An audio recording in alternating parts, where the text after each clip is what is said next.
Hello, colleagues. Welcome to the Fake News Teacher Team. I want to talk to you right now about two things: Canvas discussions and Slack. You've been assigned to one of 40 discussion groups in Canvas, and you will have students in that group with you from all over the world. You do not have any responsibility for prodding them to participate or grading their work, but we do ask that you reply to an early student post sometime on Monday or maybe Tuesday morning. We just need a good example of substantive interaction to kind of get things rolling. And if a student has started, if students have started posting really generic stuff, oh my gosh, or so cool, or whatever, press them, reply to one and ask for details. Get them to elaborate a little bit. If we can just get things rolling in a substantive, meaningful kind of conversation in these discussions, I think the whole course is going to unfold really well in that forum. Each student has access to just one group. So for them, that's the whole deal. And we don't want any groups to be a dud and just kind of not go anywhere. So if you can help sort of fan the flames of conversation early on, that would be awesome. And of course, the other thing is, if there's anything inappropriate that you see going on in your discussion group, please let us know right away. And of course, how would you do that? Topic number 2 here is Slack. That's going to be our vehicle for communication. It's just for the adults in the course, and you can use it a lot or just a little bit. But at the very least, you're going to need to use it to know what's going on in the course, to receive announcements and updates from Eric and me, and to communicate with us if there's an issue. So I think you'll really like this tool. GOA faculty have been using it since last summer, and we find it user-friendly and efficient and fun. So the first thing you have to know about Slack is you have to be logged in to receive messages.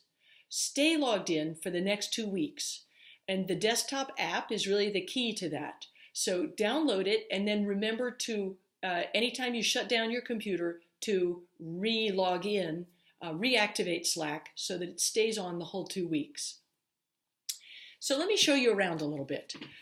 Here is where you can add a picture or change your profile in any way you'd like to, and you set up your preferences, and there are instructions for that that accompany this message. You don't have to add a picture, but it's nice if you want to. Announcements will come to you right here, and that's how you know what's happening. The other channel that you're automatically subscribed to is the random one, and I hope you've been enjoying the introductions here, maybe posted one yourself. Go ahead and do it if you haven't already. It's just fun to see what everybody's different circumstances surrounding their participation in this course. For the faculty room and help channels, you may need to add them. And the key is to click on channels right here, and you can browse the channels here and just click on any that you want to add.